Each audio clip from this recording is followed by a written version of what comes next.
हर हर महादेव। आज हम आपके लिए लेकर आए हैं मंगला गौरी व्रत कथा। हमें सब्सक्राइब ज़रूर करें और इस वीडियो को लाइक करना ना भूलें। मंगला गौरी व्रत से स्त्रियों का सुहाग सदा अमर रहता है।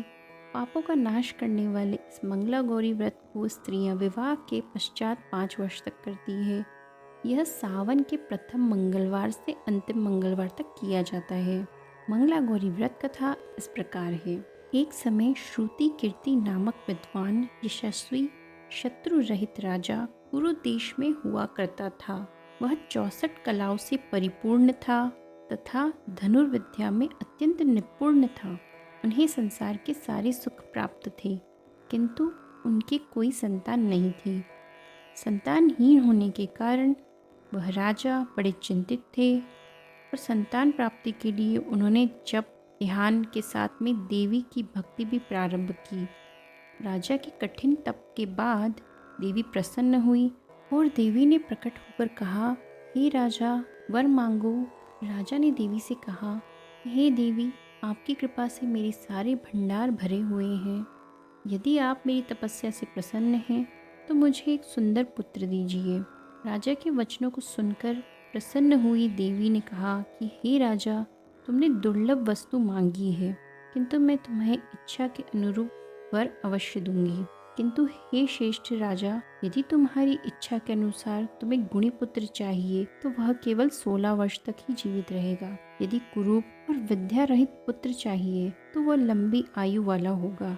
इस प्रकार देवी के वचनों को सुनकर राजा चिंता में पड़ गए और अपनी धर्म पत्नी से विचार विमर्श करके गुणवान और सभी लक्षणों से युक्त पुत्र 16 वर्ष की आयु वाले संतान की याचना की। तब देवी ने अपने परम भक्त राजा को आज्ञा दी कि मेरे दरवाजे पर आम के पेड़ हैं, उसका एक फल लाकर मेरी आज्ञा से अपनी पत्नी को खिला दो, जिससे वह तत्काल ही गर्भ को धारण कर लेगी। राजा ने प्रसन्न होकर ऐसा किया, जिससे रानी गर्भवती हुई और 10वें महीने में देवताओं के समान पुत्र को जन्म दिया। शोक व खुशी से युक्त होकर राजा ने अपने पुत्र का जात कर्म संस्कार आदि सभी करवाकर उसका नामकरण करा और उसका नाम चिरायु रखा। जैसे ही वह पुत्र 16वें वर्ष का होने को आया, राजा और रानी को चिंता होने लगी। बड़े कष्टों के बाद यह पुत्र प्राप्त हुआ है और इसकी भी दुखदायी मृत्यु हो जाएगी। इसकी दुखदायी मृत्यु को हम अपने सामने नहीं देख सकते। ऐसा विचार कर अपने पुत्र को उसके मामा के साथ काशीपुरी भेजने का विचार किया। रानी ने अपने भाई से प्रार्थना करी कि तुम भेष बदलकर मेरे पुत्र को काशीपुरी ले जाओ। रानी ने अपने भाई से कहा, मैंने शिवजी से प्रार्थना की थी, यदि मुझे पुत्र होगा तो मैं उसे आपकी यात्रा के लिए भेजूंगी। यदि आप मेरे पुत्र को काशी ले जाएं। अपनी बहन के इस प्रकार के वचन सुनकर मामा और भांजे दोनों काशी की यात्रा पर चले।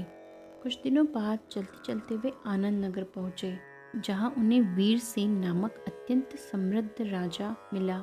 राजा की पुत्री युवावस्था को प्राप्त हुई। वह अत्यंत रूपवती सुलक्षणा कन्या थी, जिसका नाम था मंगला गौरी। वह कन्या इतनी सुंदर थी कि उसकी तुलना में सभी उपमाएं छोटी पड़ जाती। राजा की पुत्री मंगला गौरी अपनी सहेलियों के साथ नगर के पास खेल रही थी। उसी समय चिरायु और उसके मामा भी वहां से निकल रहे थे और कन्याओं को खेलते देख वह वहीं आराम करने लगे। खेलती हुई कन्या में से एक कन्या किसी प्रकार रुष्ट होकर राजकुमारी को दुर्वचन कहने लगी और कहा कि तुम्हारा पति अल्पायु होगा।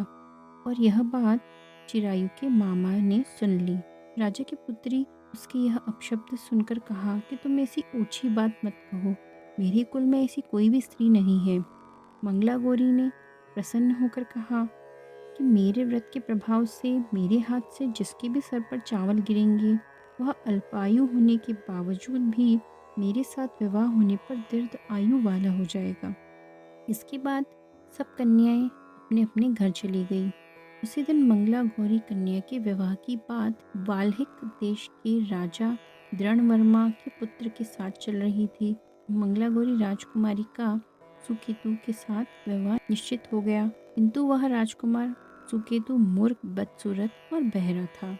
इसलिए वर पक्ष वालों ने विचार किया कि विवाह के समय अन्य किसी को ले जाना चाहिए और विवाह के पश्चात सुकेतु को भेज दिया जाएगा।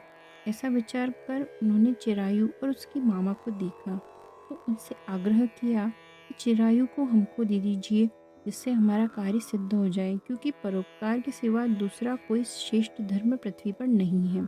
चिरायु के मामा इन वचनों को सुनकर हृदय में प्रसन्न हुए, क्योंकि उन्होंने बाग में उस कन्या के मुख से यह सुन लिया था कि जिस व्यक्ति से उस कन्या का विवाह होगा वह अल्पायु होगा, तो भी मेरे प्रभाव से दीर्घायु हो जाएगा। यह बात जानते हुए भी उसने कहा कि तुम लड़का क्यों मांगते हो? किसी कार्य की सिद्धि के लिए वस्त्र तथा आभूषण मांगे जाते हैं, वर की याचना तो कोई नहीं करता। फिर भी तुम्हारी इस सिद्धि के लिए मैं अपने चिरायु को ले जाने की आज्ञा देता हूँ। वर पक्ष के लोग चिरायु को ले गए और मंगला गौरी के साथ चिरायु का विवाह संपन्न किया। सप्तपदी आदि क्रियाओं के बाद मंगला गौरी अपने पति चिरायु के पास ही रही। रात्रि को राजकुमार चिरायु ने बड़ी प्रसन्नता के साथ मंगला गौरी के साथ शयन किया और उस दिन 16वां वर्ष समाप्त हो रहा था। आधी रात को सर्प के रूप में मृत्यु वहां पर आ गई। संयोग से इसी समय मंगला गौरी भी जग गई। राजकुमारी उस भयंकर सर्प को देखकर अत्यंत भयभीत होकर कांपने लगी, किंतु बाद में धीरज धरकर कन्या ने सर्प की पूजा करी और सर्प का षोडश पूजन करके उसे बहुत सा दूध पीने के लिए दिया। दीन वचनों की स्तुति की और सर्प से प्रार्थना की कि मैंने उत्तम व्रत किया है, इसलिए आप भी मेरे पति को दीर्घायु होने का वरदान दीजिए। इस प्रकार वह सर्प करवे में समा गया और राजपुत्री ने अपनी चोली से उस करवे का मुख बंद कर दिया। इस घटना के पश्चात चिरायु जग गया और अपनी प्रिय पत्नी को कहा कि मुझे बहुत तेज भूख लग रही है। इतने में ही राजकुमारी ने अपनी माता से खीर व लड्डू लाकर चिरायु को दिए और चिरायु ने उन्हें बड़े प्रेम पूर्वक खाया और खाने के बाद हाथ धोते समय चिरायु के हाथ से अंगूठी निकलकर नीचे गिर गई और पान खाकर फिर वो वापस सो गया। इसके बाद राजकुमारी ने सर्पयुक्त करवे को छोड़ने के लिए बाहर गई तो देव योग से करवे में से बाहर की ओर एक चमकती हुई रोशनी देखकर वह आश्चर्य में पड़ गई। करवा छोड़ते समय करवे में से राजकुमारी को चमकीला हार मिला, जिसे उसने अपने गले में धारण कर लिया।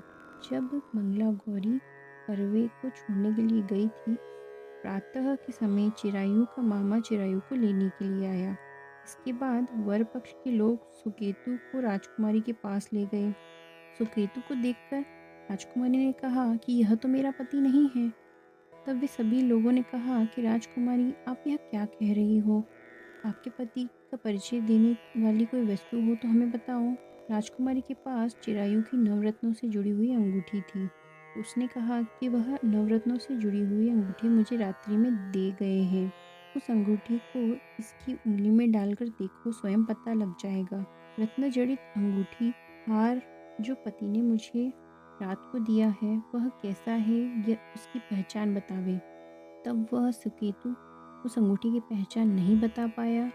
फिर राजकुमारी ने कहा, यह मेरे पति नहीं है, ये तो कोई अन्य है। अब यथाशीघ्र बताओ कि रात में क्या क्या खाया तथा मेरे साथ क्या क्या बातचीत हुई। अगर सही सही बताओ तो मेरे पति हो सकते हैं। राजकुमारी की बातों को सुनकर सबने उचित कहा और सराहा, किंतु पूछी हुई बातों का एक भी सही उत्तर न मिलने पर सुकेतु को सबने राजकुमारी का पति अस्वीकार किया।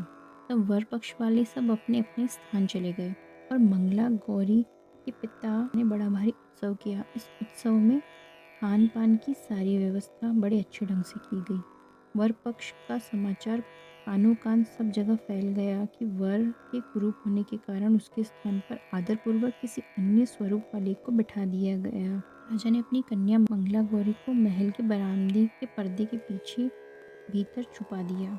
1 वर्ष बीत जाने के बाद चिरायु अपने मामा के साथ ससुराल के हाल जानने गया तो मंगला गौरी ने पर्दे में से चिरायु को देखकर अत्यंत हर्ष का अनुभव किया और अपने पिता से कहा कि यह मेरे पति हैं।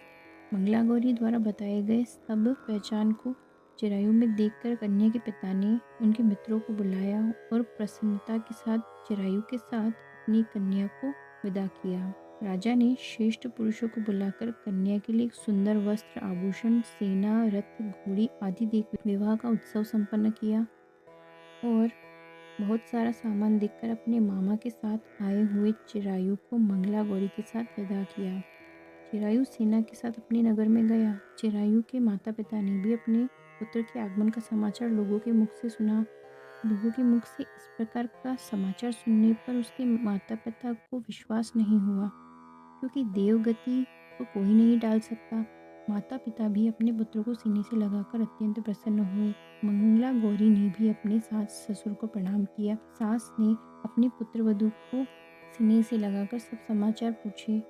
इस प्रकार पुत्रवधू मंगला गौरी ने अपनी सास को उत्तम मंगला गौरी व्रत का महात्म, उसके विवाहादिक सब समाचार कहे।